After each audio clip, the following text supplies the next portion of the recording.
The research ship Horizon's Edge moved slowly through the dark space near the Kepler 442 system. Dr. Lisa Grant sat at her computer, looking at data from distant stars. She had been working for 12 hours straight, but the coffee kept her awake. The ship was quiet, except for the soft hum of the engines. Captain Jake Morrison walked onto the bridge, his boots making soft sounds on the metal floor. He was a tall man with gray hair and tired eyes. "Any interest in discoveries today, Lisa?" he asked. Lisa looked up from her screen. "Nothing unusual. Just the same old star formations and gas clouds." She stretched her arms and yawned. I need some sleep soon." Suddenly, the communication system started beeping loudly. The sound filled the bridge and made everyone look up. Jake rushed to his captain's chair and pressed the main communication button. "What is that noise?" asked Lieutenant Tom Parker, the ship's communication officer. He was young and had only been in space for 2 years. His hands moved quickly over the control panel, trying to find the source of the signal. "I don't know," Jake said. "Is it coming from Earth?" Tom shook his head. "No, sir. This signal is coming from somewhere else. It's on all frequencies at once. I've never seen anything like this before." Lisa came over to look at Tom's screen. The signal was strong and clear, but it was not like any human transmission. Strange symbols and sounds filled the speakers. The pattern was complex but seemed to repeat every few minutes. "Can you clean up the signal?" Jake asked. Tom worked on his computer for several minutes. Slowly, the noise became clearer. What they heard next made everyone on the bridge stop talking. A voice came through the speakers. It was not human. The sound was like water moving, with high and low tones that seemed to flow together. The voice spoke slowly, as if each word was hard to say. "People of Earth, we need your help. Our world is dying. Our people are being killed. We know you can fight. Please help us." The bridge was silent for a long moment. Everyone looked at each other with surprise and fear. Jake was the first to speak. "Tom, record everything." "Lisa, can you understand what they're saying?" Lisa was already working on her computer. "The language is strange, but they're using mathematical patterns. Look at this." She pointed to her screen. "These numbers are prime sequences. This part shows planetary orbits. They're trying to prove they're real scientists." The alien voice continued. "We are the Zalani. We live on the water world of Aquanus Prime. The Korthik Empire has come to our system. They kill all life that is not useful to them. They want our world's minerals." Jake pressed the communication button. "This is Captain Jake Morrison of the Earth ship Horizon's Edge. We hear your message. How did you learn our language?" The response came quickly. "We have watched your world for many years. We learned your words from your radio signals. We know you are warriors. The Korthik fear nothing, but we think they might fear you." Lisa was working fast on her computer, trying to analyze the signal. "Captain, this is incredible. The mathematics in their message is very advanced. They know things about space and time that we're still learning." The alien voice spoke again. "We can give you our technology. Our shields are better than yours. Our communication systems work faster than light, but we cannot fight. We never learned how to make war. You must teach us, or we will all die." Tom looked scared. "Captain, should we tell Earth about this?" Jake thought for a moment. "Send a message to Earth Defense Command immediately. Tell them we have first contact with an alien species. Tell them the aliens are asking for military help." The Zalani voice continued with more details. "The Korthik have killed millions of our people. They destroy whole cities from space. They take our children and use them as slaves in their mines. We have tried to hide, but they find us everywhere." Lisa finished her analysis. "Captain, I think they're telling the truth. The signal is coming from the Kepler 442 system, just like they said. And these mathematical proofs, No one could fake this level of knowledge. How many ships do the Korthik have? Jake asked into the communication system. Many ships, big ships with powerful weapons. They have been fighting wars across the galaxy for hundreds of years. They think all other life forms are weak and stupid. But they have never fought humans. Jake looked around the bridge. His crew was young and had never seen real combat. But he knew there were military officers on Earth who had trained their whole lives for war. Why do you think humans can help you? Jake asked. The alien response was immediate. We have studied your history. You fight wars against your own kind over small pieces of land. You build weapons that can destroy your whole world. You never give up, even when you are losing. The Korthik do not understand this kind of thinking. Tom received a message from Earth. Captain, Earth Defense Command wants to talk to you immediately. They're setting up a direct communication link. Within minutes, the face of Commander Helen Brooks appeared on the main screen. She was a serious woman with short brown hair and sharp eyes. Captain Morrison explained this situation. Jake told her everything they had learned. Commander Brooks listened without interrupting. When he finished, she was quiet for a long moment. This could be a trap, she said finally. We know nothing about these aliens. They could be leading us into an ambush, Lisa spoke up. Commander, I've analyzed their mathematics and science. They're definitely real, and they're very advanced in some areas. Their technology could help us a lot. The Zolani voice came through. The speakers again. Commander Brooks, we know you are suspicious. We will share some of our technology now, as proof of our good intentions. We are sending you the plans for our energy shields. Tom's computer started receiving a massive data transmission. The information was complex, but organized in a way that human scientists could understand. Commander Brooks studied the data as it came in. Her eyes grew wide. This shield technology is 50 years ahead of anything we have. If this is real, It is real, the Zolani voice said. We will give you all our technology if you help us fight the Korthik. But you must decide quickly. They will reach our homeworld in 30 days. After that, we will all be dead. Commander Brooks made her decision. Captain Morrison, return to Earth immediately. We need to discuss this with the highest levels of government. This could change everything. As the horizon's edge turned toward Earth, Jake looked at the stars. Somewhere out there, an entire species was waiting for humanity to save them. He wondered if humans were ready for their first real war among the stars. 3 weeks after the first alien message, the entire Earth was busy preparing for war. Every news channel talked about the Zolani and the Korthik Empire. People lined up at military recruitment centers.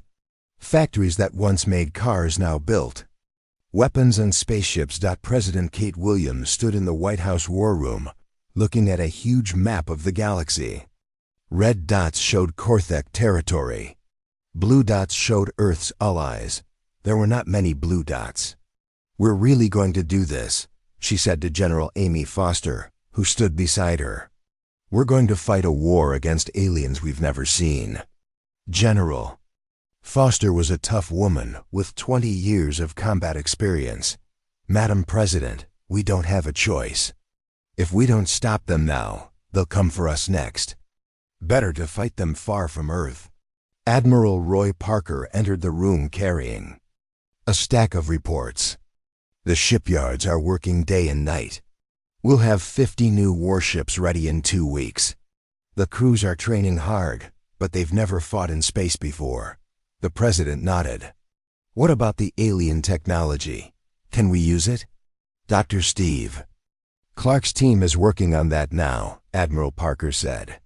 The Zolani shields are amazing, but combining them with our weapons is difficult. Our engineers think differently than they do. Captain Ben Taylor was chosen to lead the new Galactic Defense Fleet. He was young for such an important job, but he had studied every space battle in human history. His flagship, the UES Defiance, was the biggest warship ever built by humans. Stood on the bridge of his new ship, watching workers install the alien shield generators. The Zilani technology looked strange next to human equipment. Their machines were smooth and curved, while human technology was square and angular. Lieutenant. Commander Nina Ross came up beside him. She was in charge of making the alien and human technology work together. Captain, we have a problem. The Zilani don't understand why we need so many weapons. What do you mean? Ben asked. They think our plasma cannons are too powerful. They say we could destroy whole cities with one shot. They're scared we might hurt innocent people. Ben sighed. Tell them we're not like the Korthik. We only fight soldiers, not civilians. But we need powerful weapons to win this war. Nina nodded and walked back to her station. Working with aliens was harder than anyone had expected. The Zilani were kind and peaceful, but they didn't understand human military thinking. Colonel Rick Stone was training Marines for ground combat on alien worlds. His soldiers practiced in special chambers that copied the gravity and air of Korthak planets. The gravity was much stronger than Earth's, and the air was poisonous to humans. Move faster, Stone shouted at his men. The Korthak are bigger and stronger than you. You have to be smarter and more aggressive. Private Mike Davis stumbled under the heavy gravity.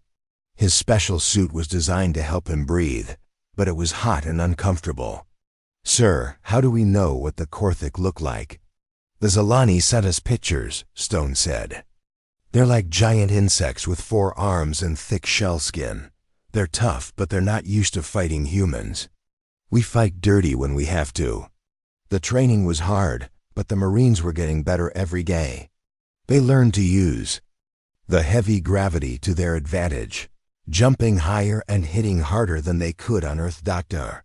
Steve Clark worked in a laboratory deep under the Pentagon. He was trying to combine human weapons with Zilani technology. The aliens had given humans plans for energy shields, faster communication, and better engines. The problem is their technology is too advanced, he told his assistant, Dr. Emma Stone. It's like trying to put a computer chip in a steam engine. Emma looked at the alien plans on her computer screen. What if we don't try to copy their technology exactly?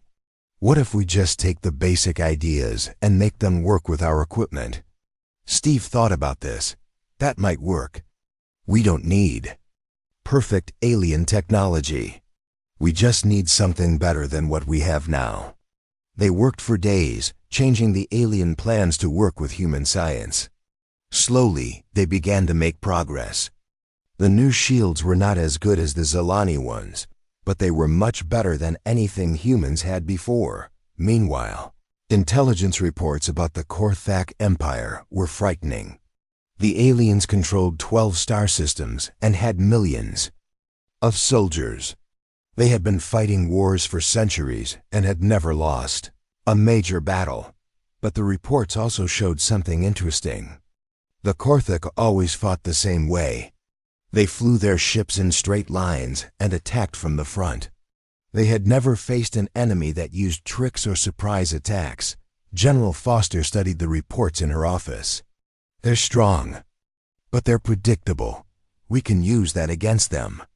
She called a meeting with all the top military commanders. The Korthak expect us to fight like all the other aliens they've conquered. They expect us to be scared and to run away. But we're going to do something they've never seen before. Captain Sarah Davis was put in charge of rescue operations. Her job was to save Zilani civilians while the main fleet fought the Korthak military. We'll need fast ships and brave pilots, she told her team. The Korthak will try to kill the civilians before we can save them. The Zilani had sent more messages to Earth. They reported that Korthak ships were getting closer to their homeworld. Zilani cities were being destroyed every day. The aliens were running out of time. President Williams made a speech to the entire world. We go to war not for conquest, but for justice. We fight not because we want to, but because we must. The Zelani asked for our help, and we will not let them down. All across Earth, people watched the speech on television. Some were scared, but most were proud. Humanity was finally taking its place among the stars, and they were going as protectors, not conquerors. The final preparations were almost complete.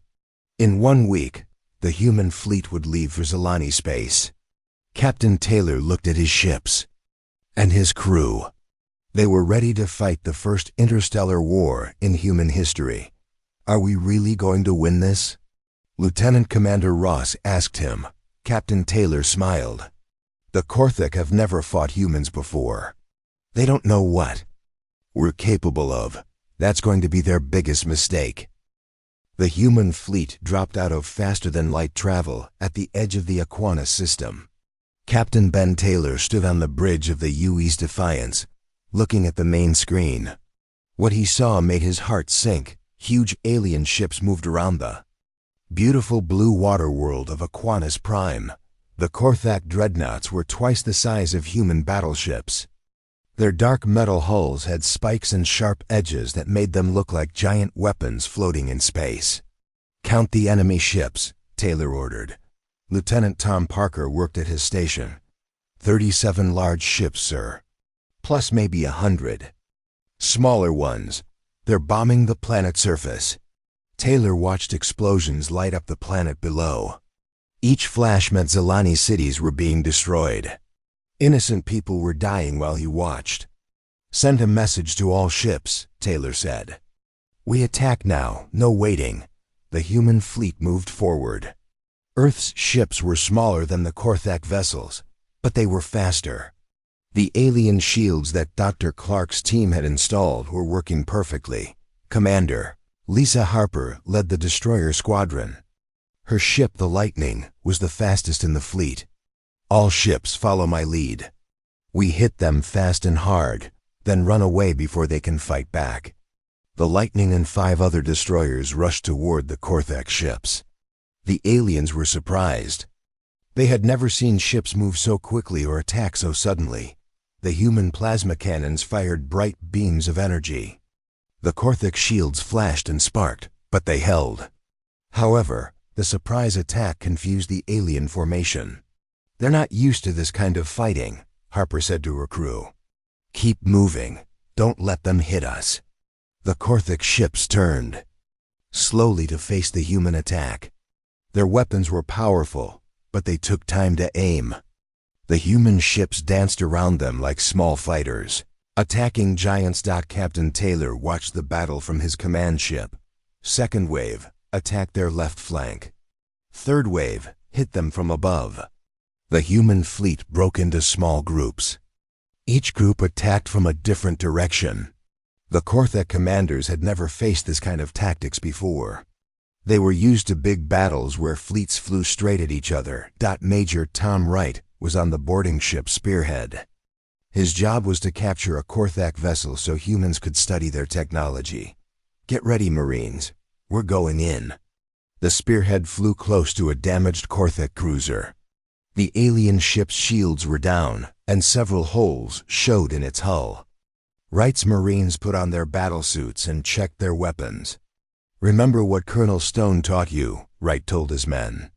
"The Korthik are strong, but they fight like machines. We fight like humans." The boarding ship attached to the Korthak vessel.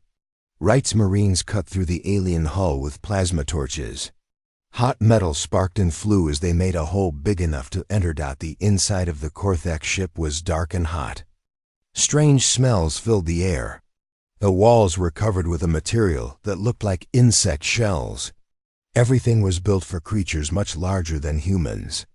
"Stay together," Wright whispered. "Watch for movement." They moved through the alien corridors carefully. The gravity was heavier than Earth's, but the Marines had trained for this. Their suits helped them move and breathe in the alien environment. Suddenly, a Korthak warrior appeared around a corner. It was huge, almost 3 meters tall. Its body was covered in thick armor that looked like a beetle's shell. 4 arms held different weapons. The alien made a sound like metal scraping against stone. It fired a weapon that shot blue energy bolts. The Marines dove for cover behind alien equipment. "Fire!" Wright shouted. Human plasma rifles shot bright beams at the Korthak warrior. The alien's armor was strong, but human weapons were designed to punch through thick protection. The creature fell with a loud crash. "They're tough, but they can die," Wright said. "Keep moving." Dr. Emma Stone was on the science ship Observer, studying the battle through sensors. She watched how the Korthak ships moved and fought. "Captain Taylor, I think I found something important," she said over the communication system. "The Korthak ships all respond to commands from one big ship. If we can hit their command vessel, the others might get confused." Taylor looked at his tactical display. The largest Korthak ship was in the center of their formation. It was heavily protected, but not impossible to reach. "All ships, new target. We're going after their command ship." The human fleet changed direction. Every ship focused on the huge Korthak dreadnought. The alien vessel was 3 times the size of the Defiance, with weapons covering its entire surface. "This is going to be dangerous," said Lieutenant Commander Nina Ross. "Everything we do is dangerous," Taylor replied. "But we have to try." The Fizna battle for the command ship was fierce. Korthak fighters swarmed around the human fleet like angry insects. Their weapons hit several human ships, but the alien shields protected them from serious damage. Captain Sarah Davis led her rescue squadron toward the planet. While the main fleet fought the Korthak ships, her job was to save as many Zalani as possible. "The aliens are bombing the coastal cities," her pilot reported. "But I'm detecting life signs in the underwater settlements." The Zalani were an aquatic species. Their main cities were built under the ocean, protected by energy domes. The Korthak were having trouble reaching them.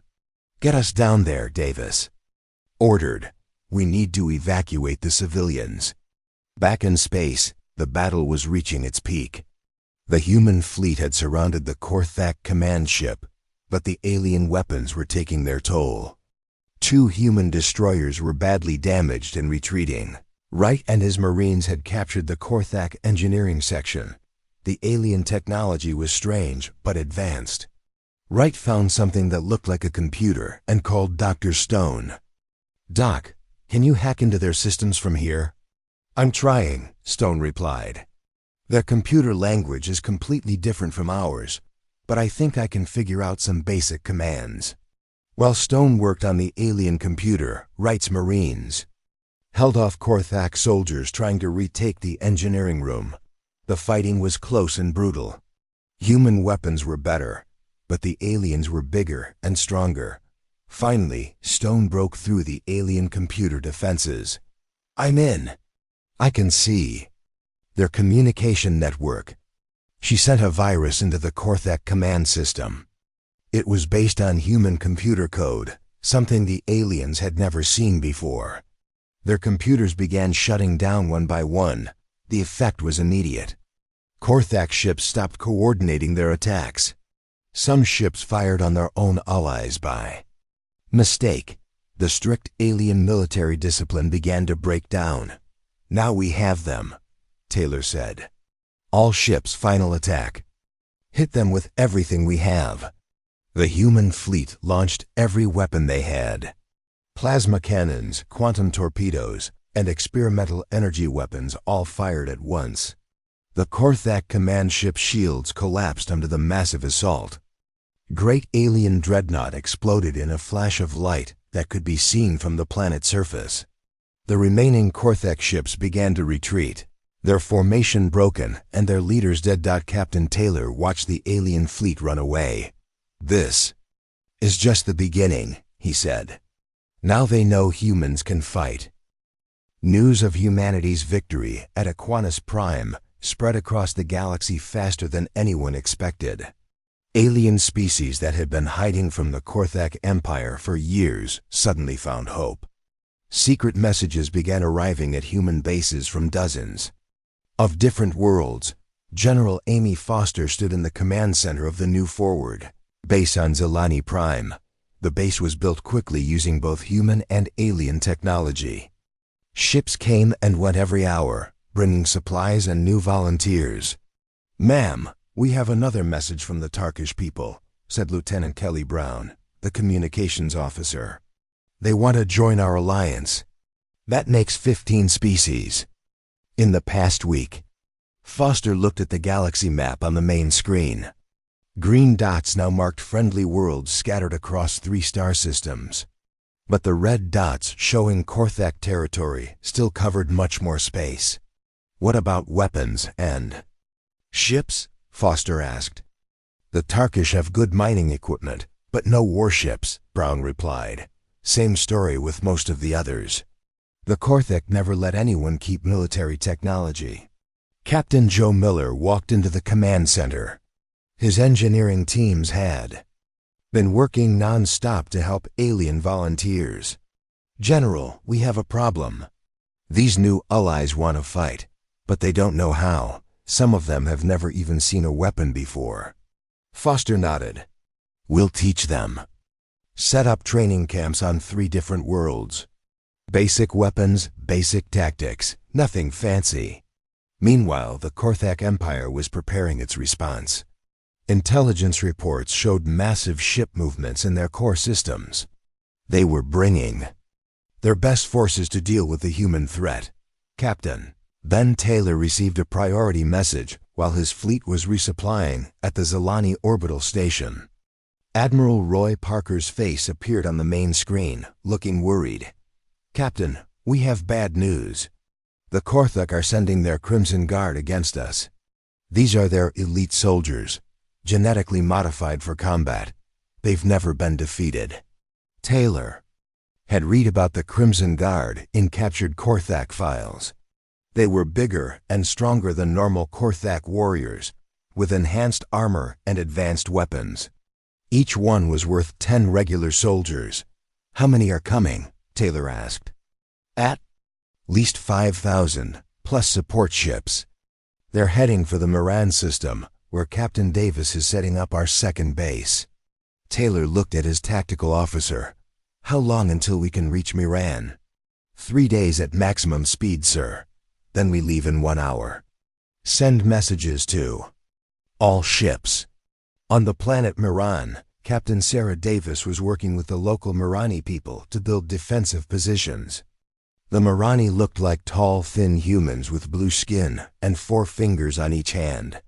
They were skilled engineers but had no military experience. Captain Davis called Dr. Alex Thompson, the team's alien psychology expert. "I've been studying Korthak military records. The Crimson Guard always attack the same way. They land their ships directly on the target and fight hand to hand." Davis thought about this. "They think their superior strength will win every battle.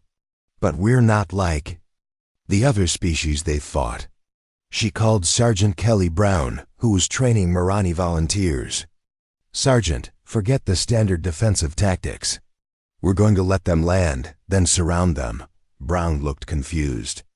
"Ma'am, that sounds very dangerous." "It is dangerous," Davis agreed. "But the Crimson Guard expect us to try to stop them from landing. When we don't, they'll be confused. Confused enemies make mistakes." The Korthak fleet arrived at Moran 2 days later. Their ships were different from the ones humans had fought before. These vessels were sleek and fast, designed for quick attacks rather than long battles. Davis watched from her command bunker as enemy landing ships descended toward the planet's surface. "All units, hold your fire. Let them land." The Crimson Guard warriors that emerged from the ships were terrifying. Each one stood nearly 4 meters tall, covered in red armor that looked like it was made from metal and bone. Their weapons glowed with dark energy. But as the elite Korthak forces spread out across the landing zone, human soldiers quietly surrounded them. Davis had hidden her troops in tunnels and caves that the Morani had dug. The aliens never saw them coming. "Now," Davis whispered into her radio, Explosions erupted all around the Korthek landing zone. Human engineers had planted charges under the ground where the enemy ships would land. Several alien vessels were destroyed immediately. The surviving Crimson Guard warriors found themselves cut off from their ships and surrounded by enemies they couldn't see. For the first time in their military history, they were fighting a battle they hadn't planned for. Sergeant Brown led her mixed unit of humans, and Mirani against a group of Crimson Guard warriors. The aliens were stronger and had better armor, but they were confused and angry. "Use the terrain," Brown shouted to her soldiers. "Don't fight them straight on." The human tactics worked. Instead of standing and fighting like the other species the Korthek had conquered, humans used hit-and-run attacks. They would shoot from behind rocks, then disappear before the aliens could respond. The Mirani volunteers were learning fast. Their natural engineering skills helped them build traps and barriers that slowed down the Korthek advance.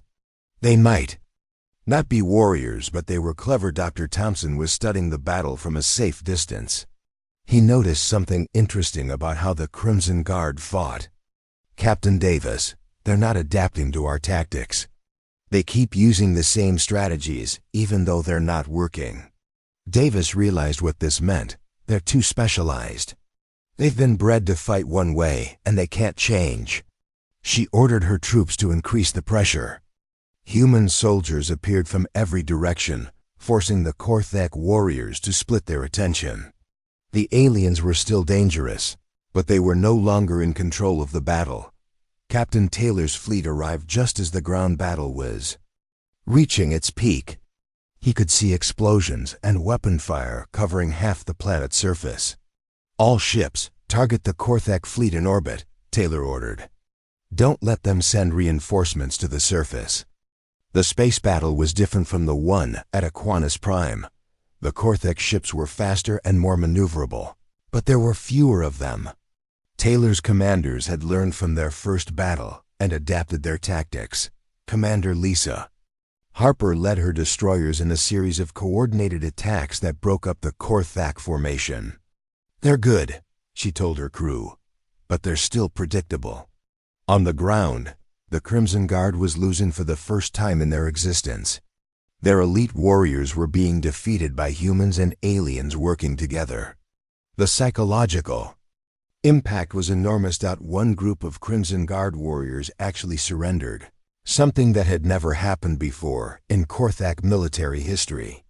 The captured aliens were taken to human medical teams, who discovered that the genetic modifications had made them dependent on special drugs. "Without their enhancement drugs, they're just regular soldiers," Dr. Thompson reported. "Maybe not even that good." The battle ended with a complete human victory. The Crimson Guard was destroyed, and the Korthek fleet was forced to retreat. More importantly, word of the defeat spread across the galaxy. General Foster received reports of uprisings on a dozen Korthak-controlled worlds. Species that had been slaves for generations were fighting back, inspired by human success. "The whole balance of power is changing," she told her staff. "The Korthak Empire is starting to crack." But Foster knew the war was far from over. The Korthak still controlled their core systems and had millions of regular soldiers. The next phase of the war would be even more difficult. Captain Taylor stood on his bridge, looking at the stars. Somewhere out there, the Korthak leadership was planning their next move. But humans had proven they could fight and win against the galaxy's most feared warriors. "What's our next target?" Lieutenant Commander Ross asked. Taylor smiled grimly. "We're going to take the war to their home systems. It's time to end this once and for all." The final assault on Korthak Prime began at dawn on the capital world. Admiral Roy Parker commanded the largest fleet in galactic history. Ships from 12 different species flew together under human leadership, their hulls painted with the symbol of the Terran Alliance. Captain Ben Taylor stood on the bridge of the UEA's Defiance, watching the enemy homeworld grow larger on the main screen. Korthak Prime was a dark planet covered in metal cities and industrial complexes. Massive defense stations orbited the world like mechanical moons. "Enemy fleet approaching," reported Lieutenant Tom Parker. 200 ships, maybe more. "This is their entire remaining navy." Taylor nodded. He had expected this. The Korthak Empire was making its last stand at their capital world. Everything they had left was here, waiting for the human alliance. "Send the signal to all ships," Taylor ordered. "Attack Formation Alpha. Remember, we're here to end this war, not destroy everything." The Alliance fleet moved forward in perfect coordination. Human tactical doctrine had been taught to every species in the Alliance. Zelani shields protected Tarkish weapon platforms. Mirani engineers worked alongside human gunners. The galaxy had never seen cooperation like this before. General Amy Foster was on the command ship Liberator, coordinating the ground assault. Her mixed army of humans and aliens was ready to land on Korthak Prime. This would be the largest planetary invasion in history. "The Korthak have fortified their major cities," she told her commanders. "But our intelligence shows they're concentrating their forces in the capital. If we can take that, the rest will surrender." Colonel Rick Stone led the first wave of assault. Troops. His Marines had trained for months to fight in the heavy gravity and toxic atmosphere of Korthak Prime. They wore advanced suits that combined human engineering with alien technology. "Remember what we learned," Stone told his soldiers. "The Korthak fight hard, but they don't adapt. Stick to the plan, and we'll win this." The space battle above the planet was fierce but short. The Korthak fleet fought with desperate courage. But they were outnumbered and outmaneuvered. Human tactics had evolved during the war, while Korthak strategies remained the same. Commander Lisa Harper's destroyer squadron broke through the enemy line and attacked the orbital defense stations. The massive weapon platforms had never been designed to fight fast-moving ships attacking from multiple directions. "Target their power cores," Harper ordered. "Disable them, don't destroy them. We might need those stations later." Dr. Emma Stone was analyzing Korthak communications from the science ship Observer. What she heard surprised her. "Admiral Parker, the enemy commanders are arguing with each other. Their command structure is breaking down." Parker understood immediately. They've never faced a real defeat before. They don't know how to handle losing. On the planet's surface, Colonel Stone's Marines landed near the capital city of Korvash. The Korthak defenders were waiting for them, but the human tactics confused the aliens from the beginning. Instead of attacking the city directly, the humans spread out and cut off all supply routes. They used small teams to destroy communication centers and power stations. The Korthak military machine began to fall apart piece by piece. Major Tom Wright led a special mission to capture the Korthak High Command Building. His team included soldiers from 5 different species, all working together with perfect coordination. "The building is heavily defended," Wright told his mixed unit. "But the Korthak expect a frontal assault. We're going to surprise them." Using Mirani tunneling equipment, Wright's team dug under the city and came up inside the High Command Building. The Korthak guards were watching the sky for airborne attacks, not the ground beneath their feet. The fighting inside the building was intense but brief. The Korthak commanders were skilled warriors, but they were not prepared for human military innovation. Wright's team captured the alien leadership within 2 hours. Captain Sarah Davis was leading rescue operations across the planet. Her job was to free the millions of alien slaves that the Korthak had captured over the centuries. What she found in the slave camps was horrible, but not surprising. "These people have been prisoners for generations," she reported to General Foster. "Some of them don't even remember their home worlds." Davis organized massive evacuation efforts. Ships from the Terran Alliance carried freed slaves to medical stations where they could recover from years of abuse. The liberation of Korthak Prime was becoming a rescue mission as much as a military operation. Dr. Alex Thompson made an important discovery while interrogating captured Korthik officers. General, their entire society is based on conquest. They literally don't know how to exist without war. That's why they can't surrender. Foster realized this meant the war wouldn't end with just a military victory. We'll have to rebuild their whole civilization. Turn them from conquerors into productive members of the galaxy. The final battle took place in the throne room of the Korthik Emperor. Captain Taylor personally led the assault team that fought through the palace guards. The Emperor himself was a massive creature, even larger than the Crimson Guard warriors, but when Taylor's team finally reached him, the Emperor didn't fight. He sat on his throne, looking defeated and confused. For the first time in Korthak history, their supreme leader had been beaten in battle.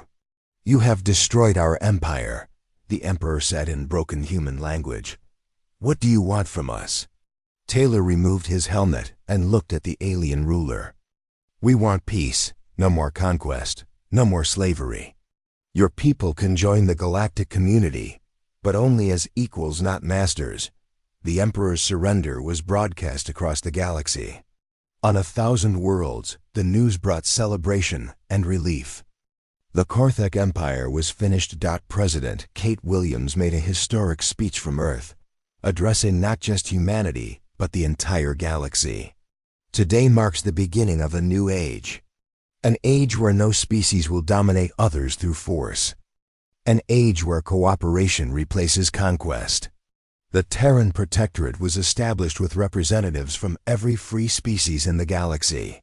Humans would lead the military defense, but all species would have equal voices in galactic government. Dr. Lisa Grant, the scientist who had first analyzed the Zalani distress call, became Earth's first galactic ambassador. She worked with alien leaders to create new laws that would prevent future wars of conquest. "The galaxy is big enough for everyone," she said at the first Galactic Council meeting. "We just need to learn to share it." Captain Taylor was promoted to Fleet Admiral and given command of the new Galactic Defense Force. His ships would patrol trade routes and protect peaceful worlds from any future threats. The former Korthak warriors were slowly integrated into galactic society. Without their enhancement drugs and military conditioning, many of them proved to be capable workers and even scientists. Their natural strength made them excellent construction workers and miners. On Zalani Prime, the aquatic aliens built a memorial to the humans who had saved their species. The monument showed humans and aliens working together, with an inscription that read, "When darkness came to the galaxy, humans brought the light." Years later, human exploration ships ventured into previously unknown regions of space. They carried both scientists and soldiers, ready to defend the innocent while expanding the boundaries of known civilization. The war that had started with a desperate alien plea for help had transformed humanity from an isolated species into the protectors of galactic peace. Humans had proven that strength without wisdom was useless. But wisdom without strength was helpless. Admiral Taylor stood on the bridge of his flagship, looking at the stars. Somewhere out there were new worlds to explore and new species to meet. But if any of them threatened the peace, they would face the full power of humanity and its allies. The galaxy was finally at peace, and humans were its guardians.